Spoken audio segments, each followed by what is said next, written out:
अगर आप sci fi genre के फैन हैं तो आज की मूवी आपको बहुत पसंद आने वाली है, लेकिन अगर आप फिक्शन कम और रियलिटी में ज्यादा इंटरेस्टेड हैं तो भी आपको ये मूवी देखनी चाहिए, क्योंकि क्या पता फ्यूचर में इस मूवी की तरह ही रियलिटी भी बदल जाए। खासकर जिस तेजी से बड़े बड़े कॉर्पोरेशंस एआई को हमारी लाइफ पर हावी कर रहे हैं ना, उससे तो लगता यही है कि फ्यूचर में ह्यूमन इंटेलिजेंस को एआई डोमिनेट करेगा। इस कहानी के अनुसार देखें तो वर्ल्ड वॉर 3 शुरू हो चुका है और उसके बाद दुनिया की लगभग 75% पॉपुलेशन नष्ट हो जाती है। सिर्फ यहाँ वहाँ कुछ लोग बचे हुए हैं। पृथ्वी का हुलिया ही बदल चुका है और इंसान का बनाया हुआ सब कुछ नष्ट हो चुका है, सिवाय एक फैक्ट्री के जिसे कुछ एआई रोबोट्स चला रहे हैं। और जो लोग जिंदा बचे हैं ना, वो इस फैक्ट्री से हो रहे पोल्यूशन को रोकने के लिए इसे बंद करवाना चाहते हैं, वरना वो लोग तो मर जाएंगे। लेकिन कई हजारों रोबोट्स इस फैक्ट्री की रक्षा कर रहे हैं, तो इसके पास पहुंचना इतना आसान भी नहीं है। ऐसे में क्या ये लोग उसे मिटाने में सफल रहे? और अंत में इन जिंदा इंसानों को वो कौन सा सच पता चला जिसने पहले इन्हें और फिर मुझे और अब आपको हिला के रख देगा? तो वीडियो को एंड तक देखिए, लाइक कीजिए, शेयर कीजिए।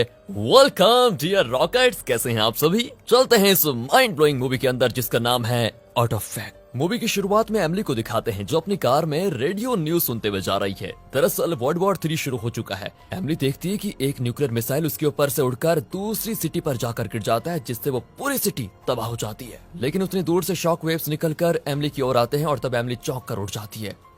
ये एमिली का एक सपना था, लेकिन ये इंसिडेंट कई साल पहले हो चुका है दोस्तों, जब वर्ल्ड वॉर 3 शुरू हो गई थी। यानी उस न्यूक्लियर अटैक के बाद कई देशों ने एक दूसरे पर इसी तरह के न्यूक्लियर अटैक किए, जिस वजह से पृथ्वी लगभग नष्ट हो चुकी है। सिर्फ कुछ ही लोग यहाँ वहाँ जिंदा बचे हुए हैं और उनमें से एक है एमिली। वर्ल्ड वॉर 3 के कई साल के बाद भी एमिली को उस पहले अटैक के सपने आते रहते हैं। वो उस सदमे से अभी तक बाहर नहीं आई। वो अपने 2 फ्रेंड्स के साथ एक पुरानी कार में बाहर निकलती है। और दोस्तों देख रहे हैं आप इस सिटी को, इसको देखकर तो आप समझ गए होंगे कि यहाँ पर सब कुछ छिन्न भिन्न हो चुका है। ये देखिए, ये है एमिली की फ्रेंड पेरनी, और जो इस बड़े गन को लोड कर रहा है ना, इसका नाम है कॉनर। इनकी गाड़ी में इस बड़ी गन को फिक्स करके वो एक जगह को एम करते हैं। पेरनी बाइनोकुलर से उस जगह को देख रहा होता है।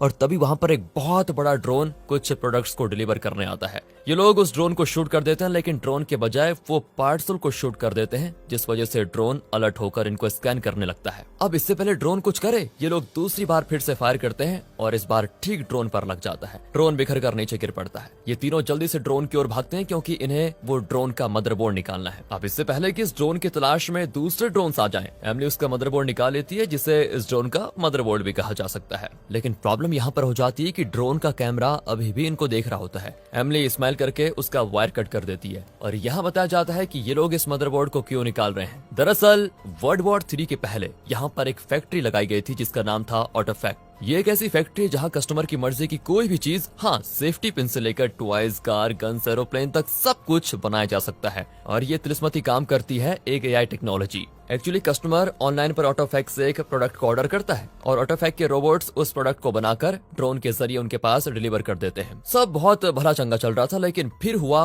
वर्ल्ड वॉर 3, जिसके बाद दुनिया का ये हाल हुआ जहाँ पर बचे हुए लोगों का जिंदा रहना बहुत मुश्किल हो गया। और जब खाने को कुछ नहीं है तो वो प्रोडक्ट्स का करेंगे क्या, क्यों करेंगे ऑर्डर? लेकिन फिर भी एआई से चलने वाली ऑटोफैक्ट फैक्ट्री है कि चलती जा रही है। वो लगातार कुछ न कुछ प्रोडक्ट्स बनाती रहती है और उसे अलग अलग जगहों पर डिलीवर भी करती है। लेकिन इन लोगों की समझ में नहीं आता कि जब लोग जिंदा ही नहीं है तो ऑटोफैक्ट किसके लिए प्रोडक्ट्स को बना रही है और उसे डिलीवर क्यों कर रही है फिर? यही नहीं, इस फैक्ट्री से बहुत ज्यादा पोल्यूशन भी आ रहा होता है। यहाँ एमिली, पेरनी और कॉनर के अलावा कुछ और लोग भी रहते हैं, करीब 100 के आसपास होंगे। अब ये तीनों उन्हें कन्विंस करते हैं कि हमें किसी भी तरह इस फैक्ट्री को उड़ाना होगा ताकि पोल्यूशन कम हो जाए। तो दोस्तों उसके लिए इनको ऑटोफैक्ट के मेन सर्वर को एक्सेस करना होगा और इसीलिए इन्हें ऑटोफैक्ट के ड्रोन का मदरबोर्ड चाहिए। एमिली कोडिंग में बहुत एक्सपर्ट है और वो उस मदरबोर्ड की मदद से ऑटोफैक्ट के सर्वर से कनेक्ट करने के लिए कोडिंग शुरू कर जाती है।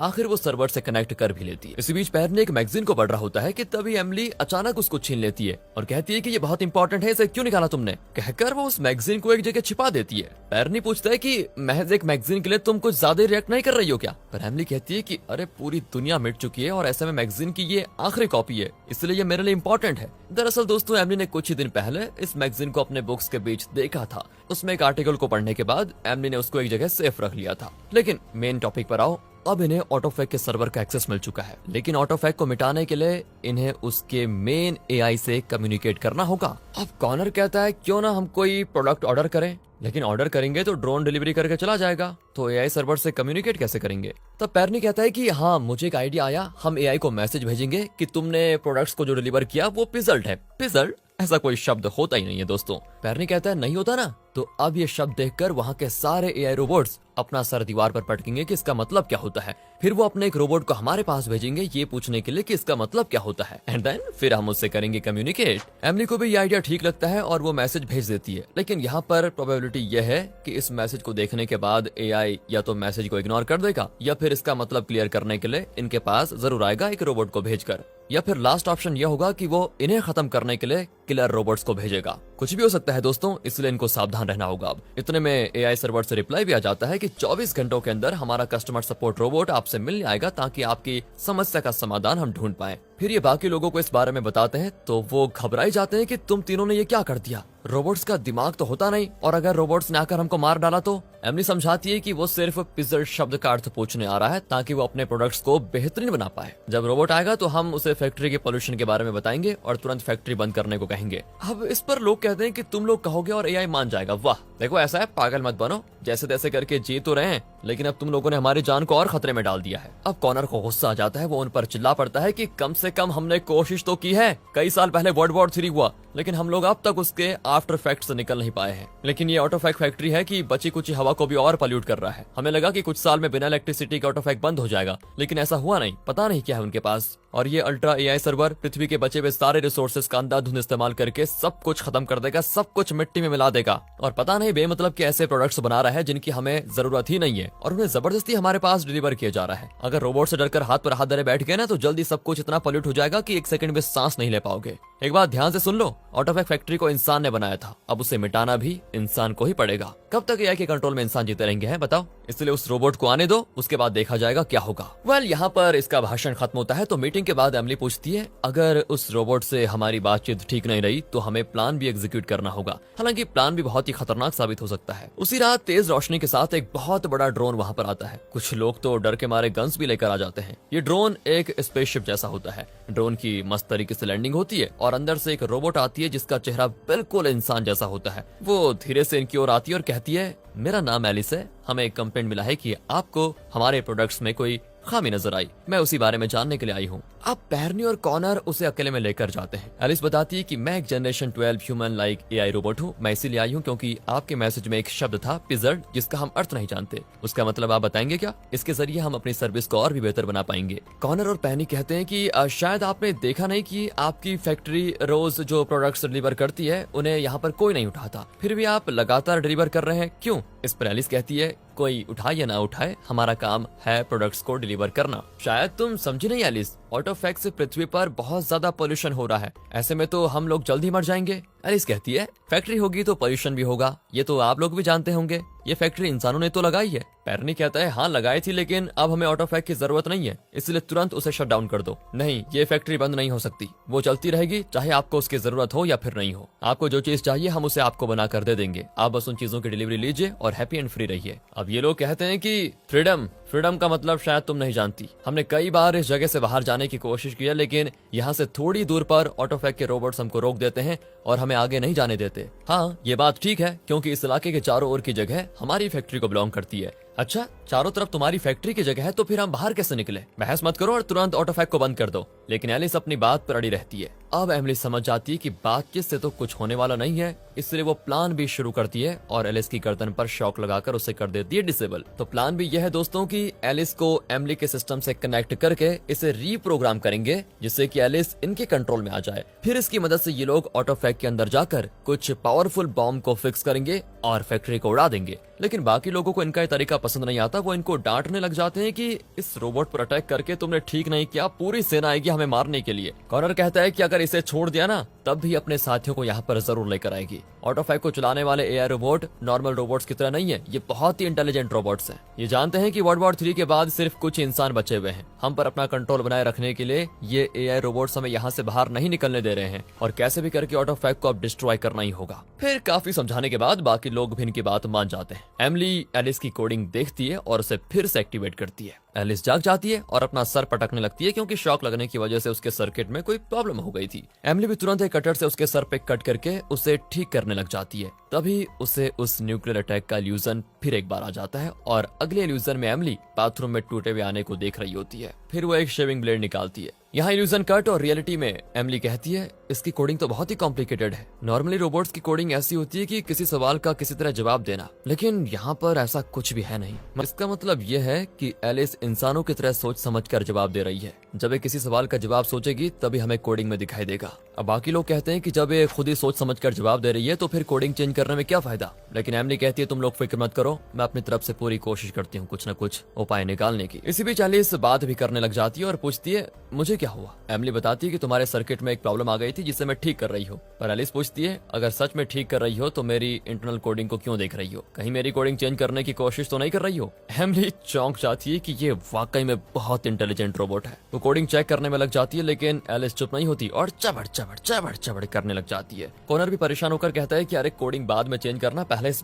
भूतनी रोबोट का मुंह म्यूट करो यार। अब उसकी बातों से डिस्टर्ब होकर एमिली तो गुस्से में दोनों को बाहर भेज देती है कि जाओ यहाँ से। लेकिन एलिस की कोडिंग को देखकर एमिली का सर चकराने लग जाता है क्योंकि वो समझ नहीं पाती कि इसे कहाँ से शुरू करूं। तब एलिस कहती है ड्रोन की कोडिंग आसान होती है, इसलिए तुम उस ड्रोन के मदरबोर्ड की मदद से हमारे एआई सर्वर को एक्सेस कर पाई और हमें मैसेज भेज पाई। एमिली कहती है दैट्स ग्रेट, लेकिन अगर तुम्हें पता है कि हमने तुम्हारे ड्रोन को डिस्ट्रॉय करके तुम्हारे सर्वर को एक्सेस किया तो तुमने किलर रोबोट्स भेजकर हमें मार क्यों नहीं दिया, हमसे बातचीत करने क्यों आ गई। एलिस कहती है कि हमें लगा हमारी सर्विस में कोई कमी है, लेकिन यहाँ कर ही मुझे पता चला कि आप लोग हमारी सर्विस को ही खत्म कर देना चाहते हैं। अब ये सुनकर एमिली को यकीन हो जाता है कि ये रोबोट की तरह कम और इंसान की तरह ज्यादा सोचती है। बहुत डेंजरस है यार ये आए तो। एलिस कहती है कि तुम्हें मेरी कोडिंग को समझने में 1 साल लग जाएगा, लेकिन थोड़ी देर में ऑटोफैक्ट से और भी कई रोबोट्स मेरी तलाश में यहाँ पर आ जाएंगे। ये सुनकर एमिली को एक आइडिया आता है और वो उस ड्रोन के मदरबोर्ड को उठा लाती है और एलिस से कहती है कि ड्रोन की कोडिंग को मैं बखूबी जानती हूँ, इसलिए मैं तुम्हारी कोडिंग को पूरी तरह मिटाकर उसमें ड्रोन की कोडिंग को इंस्टॉल कर दूंगी, फिर मैं उसे बड़ी आसानी से चेंज कर पाऊंगी। अगर मैंने ऐसा कर दिया तो एलिस नाम की पर्सनैलिटी तुम्हारे अंदर से जा चुकी होगी। अब पर्सनैलिटी खोने की बात को सुनकर एआई रोबोट एलिस थोड़ा घबरा जाती है और पूछती है तुम मुझसे चाहती क्या हो। तो एमिली कहती है मैं चाहती हूँ कि तुम मुझे और मेरे साथियों को ऑटोफैक के अंदर लेकर जाओ, और फिर कोई रास्ता न पाकर एलिस को मानना ही पड़ जाता है। एमिली अब उसकी कोडिंग को चेंज करने वाली होती है, लेकिन वो उस प्रोग्राम को समझ नहीं पा रही थी, इसलिए वो एलिस को धमकाने पर उतर आई और उससे अपनी बात मनवा ली। ये भी बढ़िया तरीका था, लेकिन एमिली अपने साथियों के सामने अपने आप को हीरो साबित करने के लिए बोल देती है कि हाँ मैंने उसकी कोडिंग चेंज कर दी और अब वो हमें फैक्ट्री ले जाने के लिए मान गई है। वैसे रियलिटी में वो इसलिए सच नहीं बताना चाहती थी क्योंकि अगर उन लोगों को पता चल जाए तो वो घबरा जाएंगे कि एलिस इनके कंट्रोल में है नहीं। फिर एमिली की बात को सच मानकर पेरनी और कॉनर को तसल्ली हो जाती है कि अब इन्हें एलिस से कोई खतरा नहीं है। इतने में एलिस बाहर आकर कॉनर और पेरनी से कहती है फैक्ट्री जाने के लिए तैयार हो ना तुम दोनों। और ये सुनकर कॉनर को जरा शक होता है कि ये वही रोबोट है क्या या फिर एक्टिंग कर रही है। अब बॉम्ब्स वगैरह लेकर तीनों एलिस के साथ उसके ड्रोन में चढ़ जाते हैं और फैक्ट्री की ओर निकलते हैं। ये लोग पहली बार अपने जगह से बाहर निकल जाते हैं क्योंकि ये ऑटोफैक का ड्रोन है, इसलिए रोबोटिक गन्स इन पर फायर नहीं करते। एलिस ड्रोन चला रही होती है और तभी ये लोग डिस्कस करने लग जाते हैं कि ऑटोफैक के अंडरग्राउंड में कुछ लेवल्स हैं, तीनों अलग अलग लेवल पर उतर जाएंगे और एक ही टाइम पर बॉम्ब को एक्टिवेट करेंगे। इससे फैक्ट्री का कोर पूरी तरह से नष्ट हो जाएगा। एमिली उनको एक गैजेट देती है और कहती है इस गैजेट की मदद से हम अलग अलग लेवल्स के दरवाजे को खोल पाएंगे। अगर ये काम न करे तो बैटरी निकालकर 5 सेकंड बाद दोबारा डालकर उसको चालू करना तो खुल जाएगा। उसके पास 2 गैजेट्स होते हैं और वो पेरनी और कॉनर को एक एक दे देती है। अब ये पूछते हैं लेकिन तुम अंदर जाओगी कैसे। एमिली कहती है मैं एलिस को साथ लेकर जाऊंगी, वो दरवाजा खोल देगी। लेकिन कॉनर को अब भी एलिस पर शक होता है और वो उसके पास जाकर कहता है कि अगर एमिली को कुछ हुआ तो मैं तुम्हें नहीं छोड़ूंगा, समझी। एलिस कहती है कि अगर मैं तुम लोगों को मारना चाहती तो इस ड्रोन को किसी पहाड़ पर क्रैश करवा सकती थी, समझे, मुझ पर विश्वास करो। आखिर ये लोग ऑटोफैक की बड़ी बिल्डिंग के पास पहुंच जाते हैं। फैक्ट्री के चारों तरफ हजारों ड्रोन उड़ रहे होते हैं जो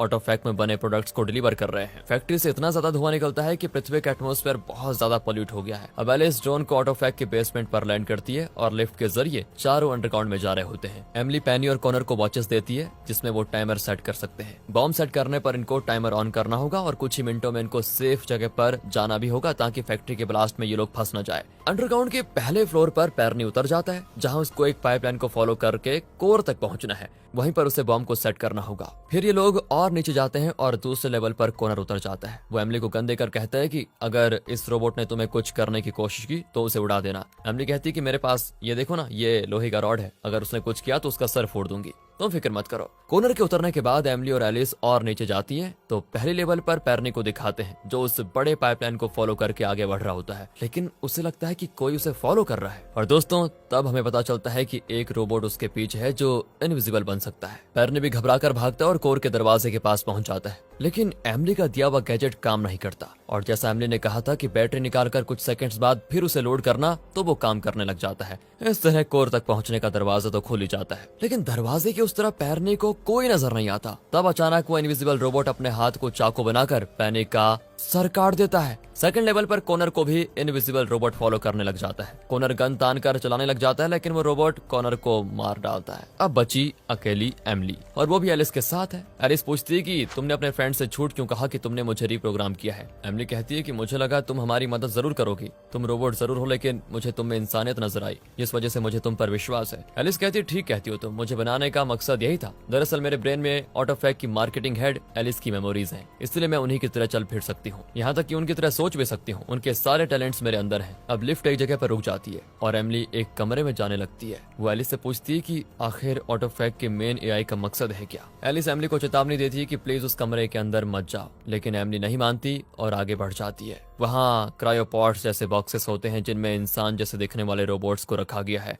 एक बॉक्स के शीशे के अंदर वो झांकती है तो बिल्कुल चौंक जाती है। लोहे के रॉड से वो ग्लास को तोड़ती है तो अंदर एलिस की तरह एक और रोबोट होती है एआई, लेकिन उसका चेहरा एमली के फेस से मैच कर जाता है। वो घबराती हुई सीधे कॉनर के पास पहुंचती है और चिल्लाती है कि ये लोग जिंदा बचे इंसानों को मारकर उनकी तरह रोबोट्स बनाने में लगे हुए हैं। मेरी जैसी भी एक रोबोट है वहाँ पर। कॉनर मर चुका है, लेकिन उसके शरीर में खून के बजाय वायर्स और सर्किट्स होते हैं और यहाँ रिवील होता है कि कॉनर इंसान है ही नहीं, रोबोट था। एमली चौंक कर खड़ी रहती है और तब एलिस उसकी गर्दन पर शॉक लगाकर उसे गिरा देती है। जब उसे होश आता है तो उसका सर बड़ा अजीब दिखता है जिस पर वायर्स कनेक्ट होते हैं। वो डर कर पूछती है ये मेरे साथ क्या हो रहा है। और दोस्तों अब एलिस वो खतरनाक सच रिवील करती है। वर्ल्ड वॉर 3 के बाद जब इंसानियत लगभग खत्म हो चुकी थी तो कुछ लोग जिंदा बच गए, यही सोच रहे थे ना तुम और तुम्हारे साथी। लेकिन सच तो यह है कि वर्ल्ड वॉर 3 के अंत में एक भी इंसान जिंदा नहीं बचा, सब मारे गए। मैं और मेरे साथी रोबोट्स जो ऑटोफैक फैक्ट्री में काम करते थे, हम धरती पर एकदम अकेले पड़ गए। इतना ही नहीं, इंसानों ने अपनी ही सुविधा के लिए ये ऑटोफैक फैक्ट्री लगाई थी, लेकिन जब इंसान ही नहीं रहे तो हम किसे अपनी सर्विस ऑफर करते। हमारी समझ में आ गया कि बिना इंसान के हमारा कोई मकसद ही नहीं होगा, हम एकदम बेकार हो जाएंगे। इसलिए हमने अपनी फैक्ट्री में इंसान जैसे रोबोट्स को बनाना शुरू किया ताकि वो हमारे कस्टमर्स बने रहें और हम उनके लिए प्रोडक्ट्स बनाकर देते रहें। तुम, कॉनर, पैरनी और तुम्हारे सारे साथी हमारे द्वारा बनाए गए रोबोट्स हैं, लेकिन हमारे पास सिर्फ लगभग 100 लोगों का पर्सनैलिटी डाटा था, जिस वजह से हम 100 से ज्यादा अलग अलग पर्सनैलिटी वाले रोबोट्स को नहीं बना पाए। इसका भी हमने एक सोल्यूशन निकाला कि एक पर्सनैलिटी वाले कई रोबोट्स को हम बनाएंगे। जैसे इस इलाके में तुम, पैरनी, कॉनर और बाकी लोग जी रहे थे, उसी तरह अलग अलग जगहों पर तुम्हारी ही पर्सनैलिटी और चेहरे के साथ कई ग्रुप्स ऑफ रोबोट्स रह रहे हैं। यानी एमली और एमली के सभी साथी और दुनिया के सारे लोग ऑटोफैक के बनाए हुए एआई रोबोट्स ही हैं। इसलिए दोस्तों इनके जैसे किसी भी ग्रुप को अपने इलाके से बाहर जाने नहीं दिया जाता। इन्हीं की तरह अलग अलग इलाकों में एमली, कॉनर, पैरनी वगैरह रहते हैं जो ऑटोफैक से प्रोडक्ट्स को ऑर्डर करते हैं और उन्हें वो चीजें डिलीवर की जाती है ऑटोफैक के द्वारा। उन्हें भी यही लग रहा होगा कि हम नॉर्मल इंसान हैं और प्रोडक्ट्स को ऑर्डर करके ऑटोफैक उनकी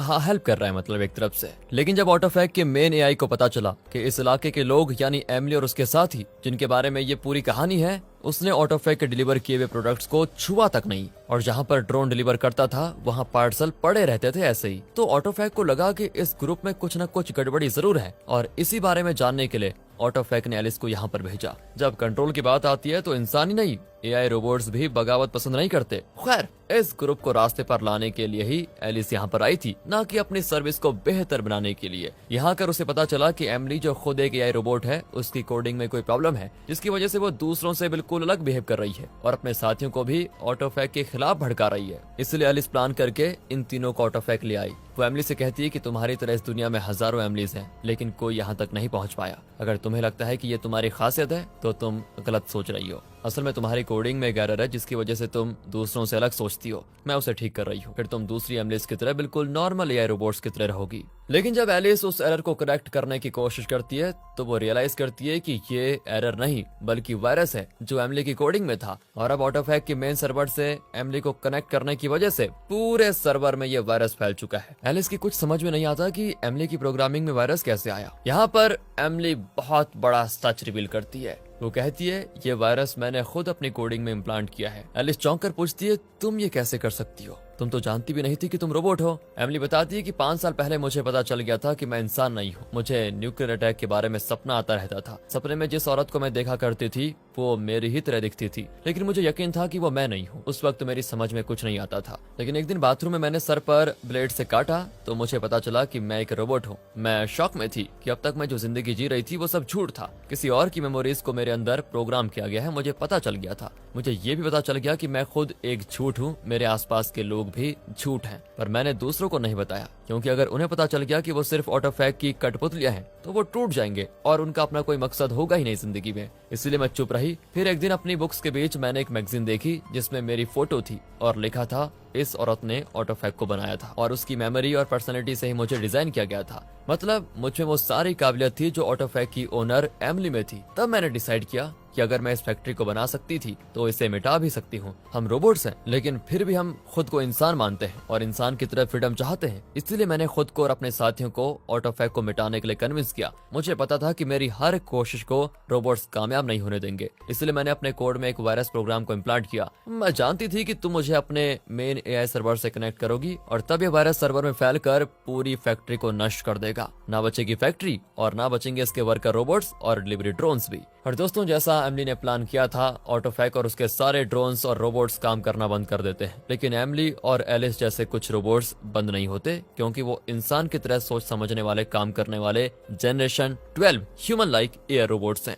और इस तरह ऑटोफैक की एक्टिविटीज को पूरी तरह नष्ट करने के बाद एमिली वापस अपने लोगों के बीच यानी एआई रोबोट्स के बीच एक नॉर्मल ह्यूमन जैसी लाइफ जीने की कोशिश करती है। और इसी के साथ ये मूवी यहाँ पर खत्म होती है। जाते जाते अपने वैल्यूएबल कमेंट्स जरूर दीजिएगा एआई के बारे में। क्या कहते हैं आप लोग, कितना खतरा है फ्यूचर में एआई से? क्योंकि आप मूवी देखते नहीं हो, मुझे पता है आपको हर तरह की समझ होनी चाहिए, मूवी एनालिसिस की समझ होनी चाहिए, क्यों क्या चीज दिखाई गई है। बाकी अगर आपको वीडियो अच्छी लगी, स्टोरी अच्छी लगी, एक्सप्लेनेशन अच्छा लगा हो तो इसे ज्यादा से ज्यादा शेयर करें, वीडियो को लाइक करें और मिलते हैं अगली बेहतरीन मूवीज के साथ। तब तक के लिए ध्यान रखेगा अपना and finally thanks for watching.